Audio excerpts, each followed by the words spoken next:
I often work with leaders around supporting their sort of career ambitions. So it's either through a sort of coaching lens, where I'll often be asked to help coach leaders to support their sort of career growth and to help accelerate their talent, or maybe in a more sort of advisory or mentoring capacity, I'll be asked to come in to work with leaders very specifically to help mentor and support them, given my experience in terms of leading talent and sort of assessment functions.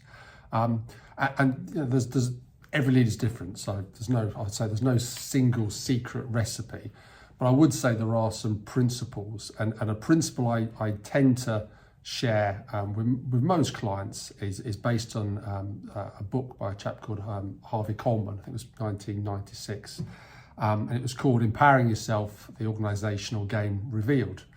And in this book by Harvey Coleman, he introduces a model called the PI model, and I like PI because it's very simple.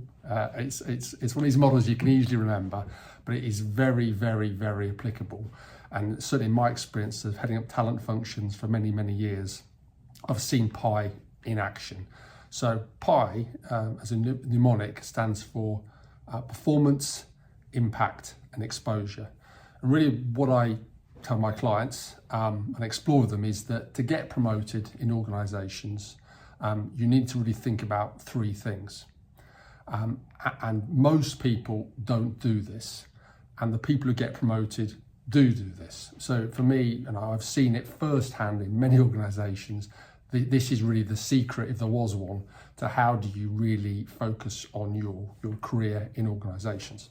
So first P, performance. So at some level, everybody is a performer. You know, you've got to perform in your organisation. You've got to hit your goals, and that's how you sort of get noticed, you get recognised, your promotion starts. But at some level, as you get more and more senior, you look around you and everybody is like a big dog. You know, everyone is a performer. So at some point, performance is just the price of admission to get into the game. It doesn't differentiate you. And if you just keep thinking, well, I'll just keep performing and someone's going to notice me and then I'll get promoted, well, that rapidly proves to be incorrect. And you start looking around and go, hang on a second, all these people getting promoted, they're no better than me. Some maybe they're not quite as good a performer as me, but they're getting promoted. So performance just gets you so far, but after a while, it's not a differentiator. So the next thing that's really important is this concept of impact. So it's not just the results you deliver in terms of your performance. The impact is sort of your personal brand. It's your behaviours. It's the shadow that you cast as a leader. It's the stories people tell about you.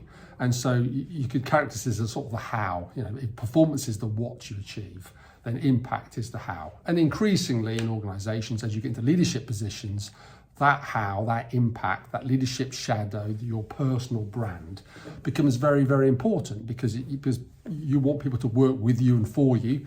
And it's really important you're seen as a good, honest, conscientious, ethical, all those sort of behaviours come in. And your ability to navigate things like cross-cultural differences, to be able to communicate because you're leading through extended layers of people, maybe across many geographies. So really thinking about your impact and how you show up becomes really important. It's your PR machine effectively. So impact, absolutely critical. And we've got some really amazing leaders who are, I think, IQ intelligent, but often this is where the EQ starts to stand out. If you've got the really emotional intelligence, this can differentiate you. But at some point, then the room's full of high performers, emotionally intelligent people. So then what differentiates you? And what Harvey's research suggested was that 60% of your ability to sort of be seen and be promoted was really about this final, which is this E, which is exposure. And what he just says is the people who ultimately get promoted are those ones who manage their exposure. That they make sure that they're on the stage under the spotlight, because you can be the best person in the world with the best impact in the world, but unless you're known and people know about you and you've got high visibility, you're going to miss the breaks. So this is really about thinking about how do I gravitate towards high exposure opportunities or take the most opportunities. So I'm always amazed in conferences, leaders will do Q&As and they'll say, any questions? The proactive people are putting their hands up, they're asking questions, they're putting themselves out there. They speak up on calls. They're putting their hands up for difficult assignments. They're building a reputation as someone who can get things done. So high exposure people are people who put themselves out there. There is a risk of exposure because you've got to perform, and people think, well, if I keep my head down, it'll be okay. But the people who really are successful, super high performers, high emotional intelligence to create a great impact, but then they're seeking those exposure opportunities. And for me, if there was a simple recipe for career acceleration and growth, it would be following the PIE model. I hope that helps.